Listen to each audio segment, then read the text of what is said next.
you check the children? You're a little mad sometimes.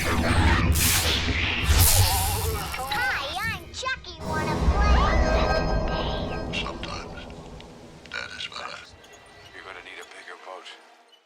Bienvenidos, Fright fans, and welcome to the Horror Show. I'm Jaime and Fuego here, and very stoked to be talking about both the second and the third season together of Castlevania on Netflix, developed by Warren Ellis. Now, we had previously reviewed the first season of the show here. I was not a part of that review, unfortunately. Cecil and Dirk did that one, and that was only 4 episodes, and a lot of people thought that it was really just like the calm before the storm, which is essentially all that it really was. It was getting our gang together of Trevor Belmont, of Laird, son of Dracula, and also Sypha, who is this...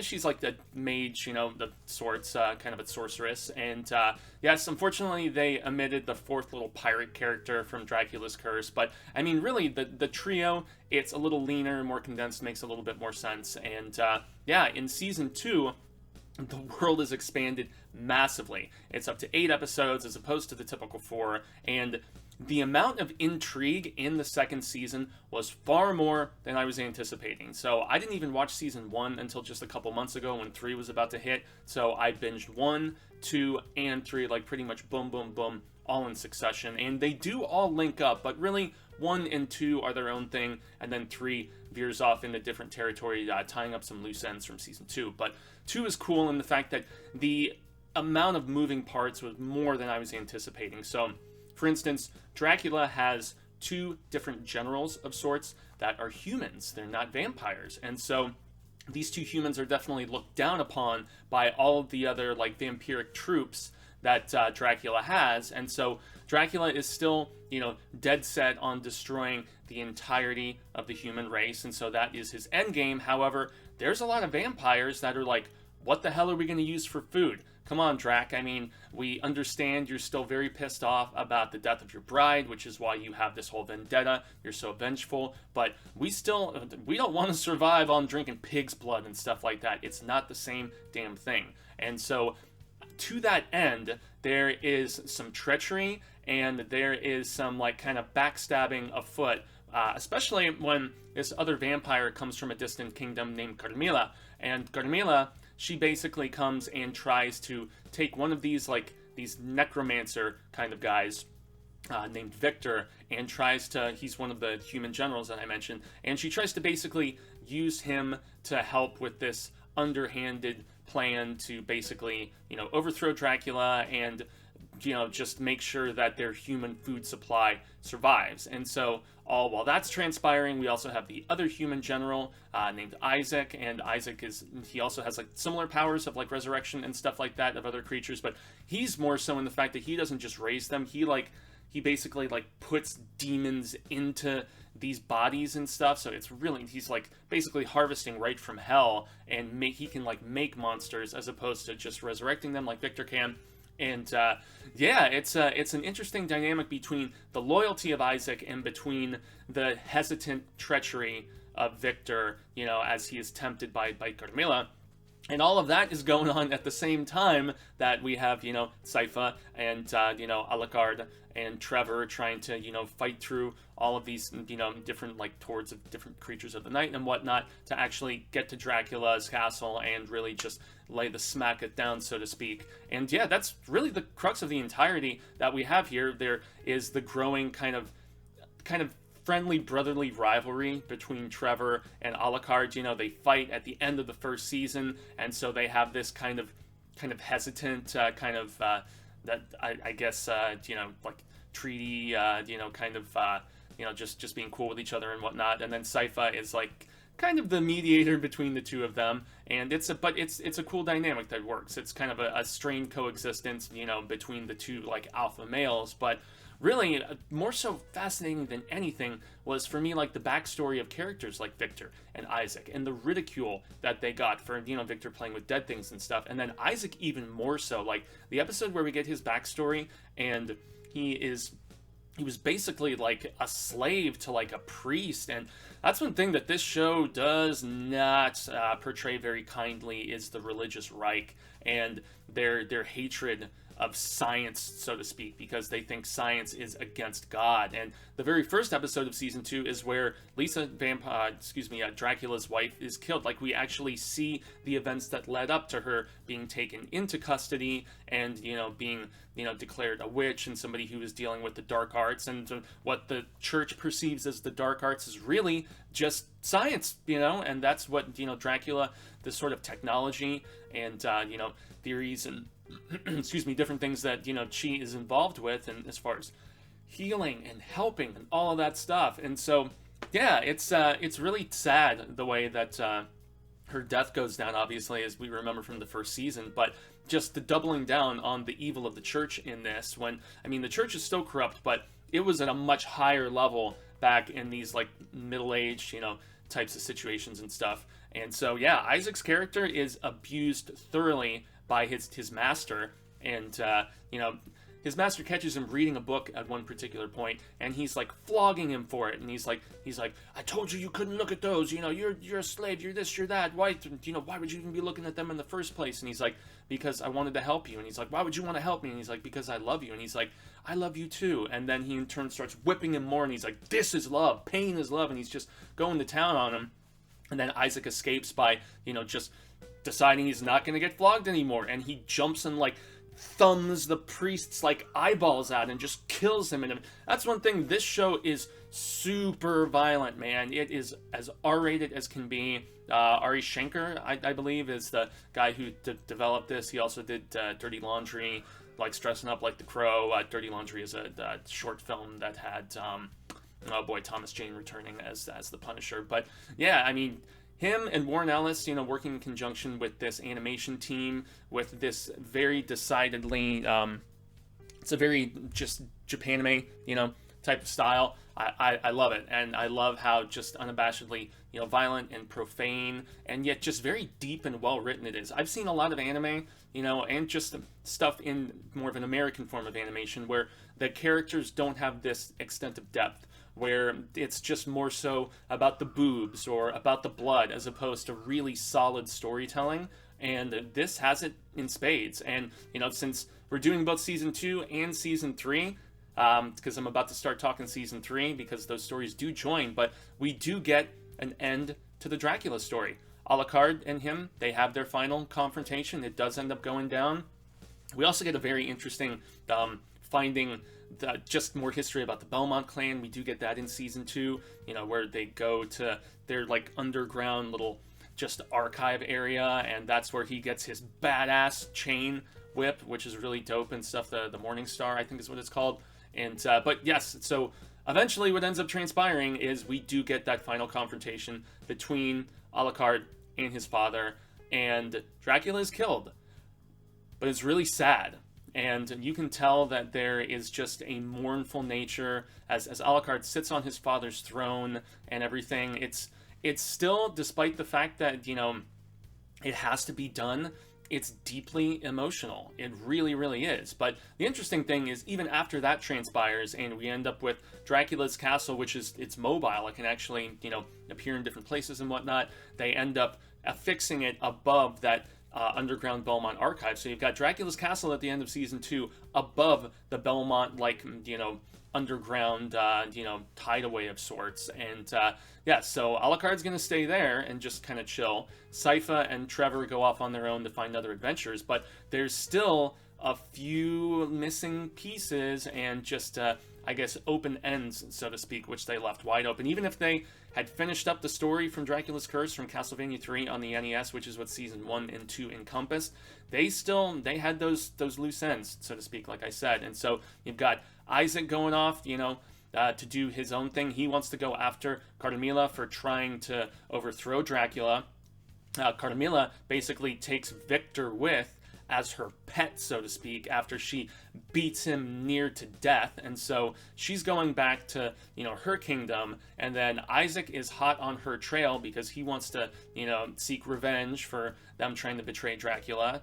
And yeah, and then Sypha and Trevor going off to do their own thing. And that's essentially where the second season leaves off. And I really liked the second season. I thought it was a significant improvement on the first. It's it's really just one 12-episode season. You need to watch 1 and 2 together because those 12 episodes are their own story arc. That's the big thing to keep in mind. And then season 3 just comes out recently, a couple months ago, and while it continues, the story of these characters, it's starting a new story arc with these 10 episodes. So we went from 8 episodes in season 2 to 10 episodes here in season 3. And dare I say, and Cecil, who isn't doing this review with me, but we talked a lot off camera about it, he preferred season 2.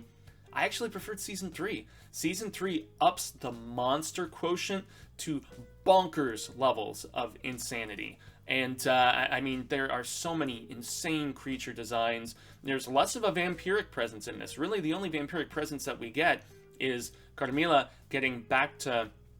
excuse me, Carmilla getting back to her kingdom, and she encounters her 2 sisters, and then the wife of one of her sisters. And so there's her younger sister, I believe, it's either an older sister or a middle sister, and it's that like middle-ish sister who has this big, brutish, lesbian vampire wife and stuff, and just very formidable physical presence and stuff. And then the younger sister, oh boy, I'm trying to remember her name.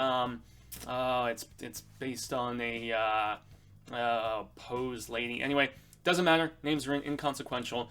So Victor is thrown into just like a dungeon of captivity, and oh boy, is it Eleanor? God damn it, I can't remember. It's of ill importance though. The youngest sister goes and starts trying to she is attracted to Victor to a degree, but yet they also need to get him in better physical health so that he can start doing his necromancing again and aid them in this new big plan that they have to actually start farming humans, so to speak, and like almost like turning them into cattle. They're like, yeah, Dracula had the wrong idea with killing all these people. What if we started, just making these small, like, farms of humans, and we kept them in captivity, and, like you slaughter a cow, and, you just get the meat and you're done with it. But if you raise a cow and you can just milk it for years and years and years, and that's kind of the mentality that these sisters are trying to,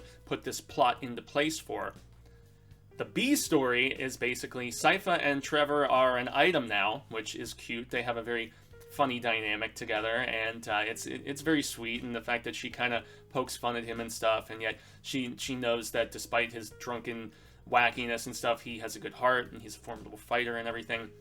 And as they're going around just killing all these different creatures, they come upon this town, and this town has a very dark secret going on with the religious people there, because the religious people there actually have this fascination with Dracula, and despite being of the churchish variety, they have they're turning into occult pagans, and they essentially are just fascinated with the idea of demons, and really at the end of the day with getting Dracula out of hell, because after he was killed, that's where he went down to, is he went down to hell. And this is where I don't want to spoil as much of the 3rd season, but there's also Alucard's story is the one that I like the least in this. He doesn't interact with Trevor and Sypha. They're in the midst of this crazy monster fighting quest that's going down, in that town that I mentioned with the weird religious peeps that are trying to, raise demons and open up the gate of hell and all this other stuff. There's another like mage sorcerer type that becomes friends with Sypha and with Trevor. But there's so many different moving pieces because, beyond the sister story back in their castle, beyond the Trevor and Sypha story with the Open the Gates of Hell in that town, there's still Alucard's story. And Alucard's story is where these 2 Japanese siblings, they come and they talk about this abusive vampire that had them as like just captives, pets, servants, whatever, just hadn't turned them. And they end up eventually killing her and escaping, and they come to Alucard and they ask for him to train them. But there's something weird about them, and I felt this the entire time, and you don't really figure out what it is one way or the other until the very end of the season. But yeah, it's not that interesting. The most interesting stuff with Alucard for me is where in the very first episode he misses his friends, and you can tell how lonely he is because he's making himself this meal. He looks over as he's sitting sipping his wine and eating his fish and stuff, he's got these little dolls that he's made of like Trevor and Sypha, and he's like talking as their voices because he's lonely, you know? He misses his peeps. And so once those two show up and he starts to train these two siblings, that's essentially what the story entails, and trying to figure out what their motive is, what the agenda is. You know, are they going to, you know, go join Trevor and Sypha in battle? What's going to happen? And then we have another story going on. And the other story going on is what happened with Isaac, you know? The guy who can actually, you know, like, imbue demons, like, basically make demons out of corpses and stuff. And it's interesting. It really is. I mean, he has this whole, like, army of monsters that he's created, and he is basically trying to get to Carmilla's castle and seek that vengeance that I mentioned at the end of Season 2.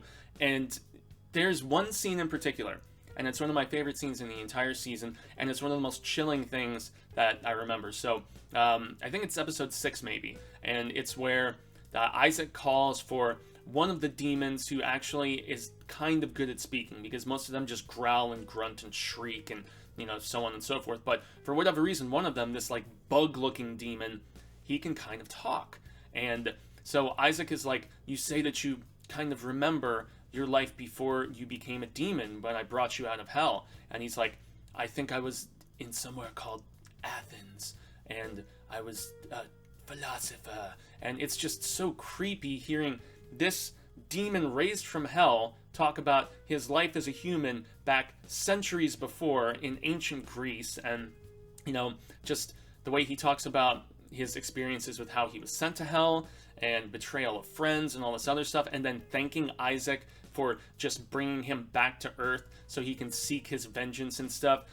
It's so chilling, and as awesome and bloody as the action is, and the reason I like Season 3 is because there's so much more of this intrigue going on, because it's maybe a little bloated, a little overstuffed with plot, but it was just a lot more comprehensive, even more moving pieces. It definitely upped the game even from the second season in that regard. The design of all the creatures, the fights that we have, especially in the back half, once we start getting demons out of hell, I mean, some of the fighting that goes down with, you know, Sypha and Trevor against some of these big, ginormous creatures, it's super rad status. I mean, you have like a demon crucified on a cross, like a huge demon near where they're trying to open up the gates of hell.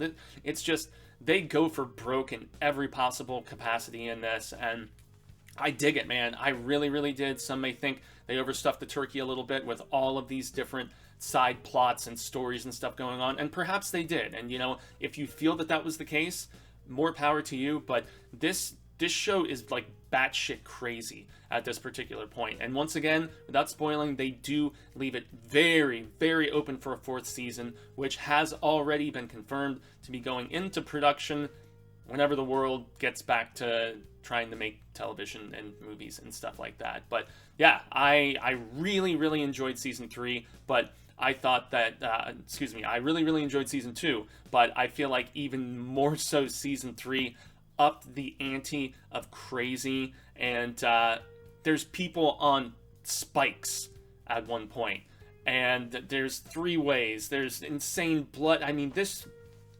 show, man, it is something else. It is as adult as animation gets, but it's of a sophisticated variety, and I have always loved the Castlevania property, so I am super stoked that it is getting done such justice on Netflix. So congrats, guys. I'm very pleased with this one. Good job, Warren Ellis. I'm happy to see you doing such great work. So I have been Jaime and Fuego, and I want to give a thanks to anybody watching this video, and also to all of our patrons. If you would like to become a patron here for the Horror Show and show some support, you can tell us. There's lots of exclusive content, first and foremost. Lots of videos, like 50, 60, maybe even more reviews that are exclusive just to Patreon. But for different tiers, you can request movies to review.